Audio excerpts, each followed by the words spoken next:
Hey, what's happening, guys? Dan Dyro here with another Options and Play video update. Just we've just seen a really fantastic run across mostly tech, some other names as well, but mostly tech over the past week and a half. And I mean, whether people were surprised or they were looking for it. I mean, I guess what everybody's going to be kind of looking at now is like what comes next, right? Because a lot of the names that had some of the best moves were the names that were the most broken or in like the strongest or most steady downtrends, right? And now, some people are saying, oh, you finally got a bounce. Maybe that was the oversold move. And then there's other people that are saying that, I mean, look where these things came from 3 months ago, 4 months ago. Why couldn't they have more upside, right? And it's too early to say who's right. But it is a big question. And I kind of wanted to like talk through like my thinking regarding that, right? Regarding a lot of these patterns on these broken names.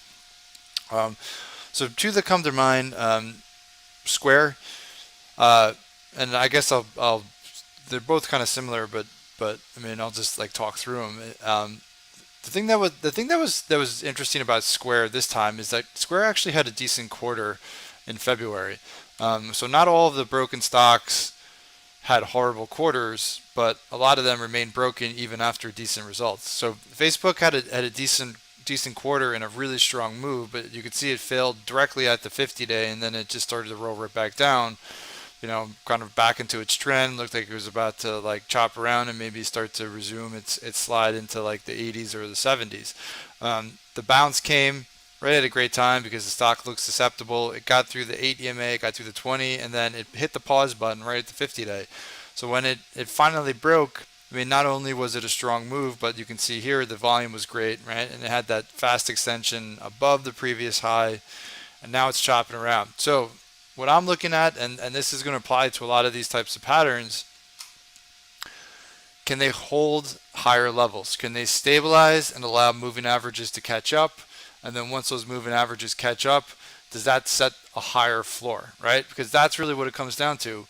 There have been bounces, and there's been plenty of instances over the last few months on some of these names where the stocks have had big bounces. But the problem is, once the momentum dries up on the buy side, they just drift right back down, reset those trends, and continue lower, right? So if this time is going to be different, then they need to stabilize at higher levels. They need to demonstrate that people are willing to get more aggressive and step in at higher price points.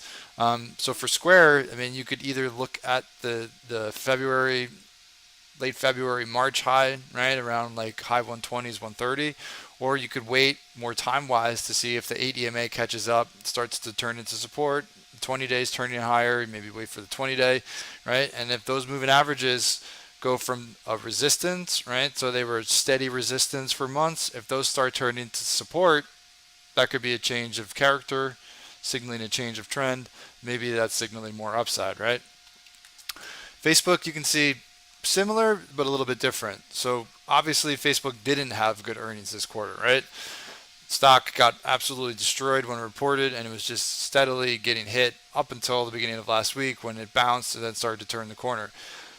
Technically, you can see it got through the 8 EMA and the 20-day, right? And similar to Square, what I'm going to be watching is can it hold above the 8 in the 20-day.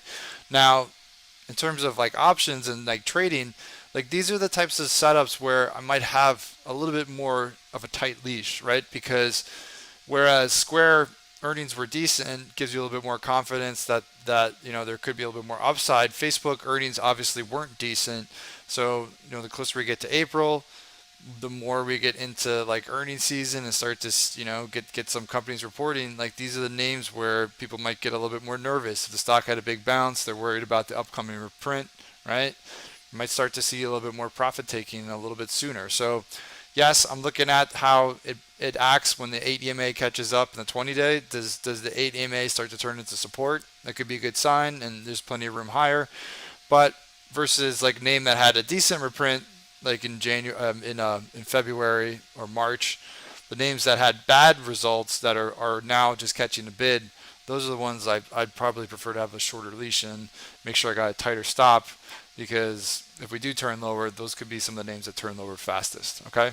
But overall, still waiting to see, does the 8 EMA hold, does the 20-day hold, does previous resistance turn into support, and if that's the case, then maybe that helps set up the next leg higher, okay?